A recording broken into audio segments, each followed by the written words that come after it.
to talk to you guys about nutrition, because you are what you eat and what you drink. Literally what your body is made of is food and water. A lot of nutrition advice, even though it's common sense, somehow our society struggles with it. You can see this today if you go out and about and see how many people are obese. So there's something out there that's confusing people and they don't know where they're quite going wrong. Or maybe they do and they just want to be ignorant about it and they don't really know how to change it because it seems like a huge task. So I'm going to keep this super simple for all of you. You have to eat a balanced diet. And that diet has to include proteins, carbs, fats, and plenty of vegetables. And yeah, some of you are probably going to want to eat some sugar because that's actually one of the biggest addictions we have right now. But you can get your sugar fix from eating good fruit. So before you start any diet, obviously do your research. If you have a doctor, go talk to your doctor. Like, I'm not your doctor. In simple terms, what I can tell you right now is if you eat as much fruits and vegetables, you'll do good. And I'm not talking about like eating frozen meals. Yes, there are some frozen foods that are an option. You know, sometimes you can't get fresh vegetables all the time, so maybe it's a little cheaper for your budget. So avoid convenience and fast food. It's probably not that good for you, right? There's a lot of processing bullshit going on there. Because when you do this, a lot of this raises your bad cholesterol and actually lowers your good cholesterol. Not only that, it makes you fucking fat. It lowers your metabolism. It makes you feel like shit.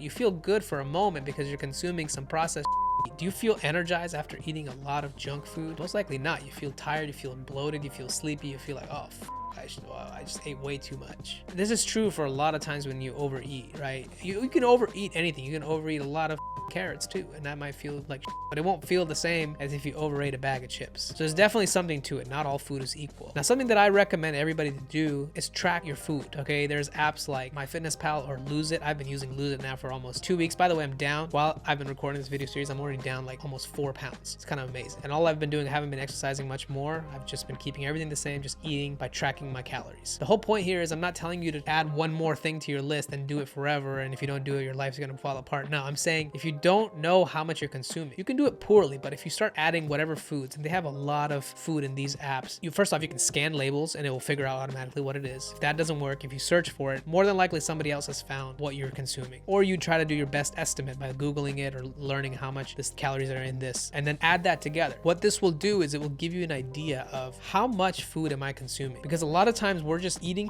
in a habitual like mood of like, oh, I don't know what else to do. Let me just go open up the fridge, or let me open up our like pantry of food, and you just want to grab something to eat. You might not even be hungry, but if you actually track how much food you're consuming and literally have every single thing you did. Oh, I ate like peanuts, and then I ate, you know, a protein bar, and then I ate yogurt, and then I ate breakfast, lunch, dinner, and then I ate a bag of chips, and then I ate like everything. I drank a soda and I had a coffee. Just everything. You don't have to do it forever, but I'm telling you, even doing it for a week is gonna bring your awareness so much higher than if you're just going at this aimlessly, and it's going to certainly help you feel a difference in your mind. So another really important factor when it comes to nutrition and how you feel is how healthy is your gut bacteria, because it can actually lead to depression if you have poor gut health. So let me talk about this in some more detail. Up to 90% of your body's serotonin is produced in the gut, and this hormone is a major mood stabilizing, well-being, and happiness hormone. So how does this start? First off, when we're born, our body has this giant population of bacteria in our gut, okay? And as we get older, this microbiome matures and the composition of this gut bacteria changes, and it's influenced by where you live, by how you live, by your diet and your exercise, and as well as how many antibiotics you take. If you get sick a lot in the year and you constantly take antibiotics, that affects your gut biome. Now, why is this important? Why are you talking about this? This is something that very few people know about. Your brain and the nervous system in your body, they communicate with this gut biome consistently, continuously. How do they do that? They do that through hormones, through neurotransmitters. And what's fascinating here is there have been studies done that show correlation between abnormal gut health and anxiety and depression. And I'm willing to bet a lot of young adults and just people in general today that have poor diets, don't take care of their nutrition, don't drink enough water, are ruining their gut health, and they're already anxious and depressed. That's obviously one of the most common things that we're facing today as society. I'm willing to bet it has something to do with their gut bacteria. But the thing is, don't lose hope. It's fixable. And the way you fix it is by eating healthier, because that contributes to your microbiome and it makes your brain healthy. So it's kind of amazing, like good food, eating things that are good for you actually make you healthier, not just physically, not just on the outward appearances, but mentally it makes your brain better. Now I want you guys to check out this clip I did with Bob, who's 86 years old at the time, who talks to me about his eating habits and how how his whole life he's been so healthy because he had a strict diet.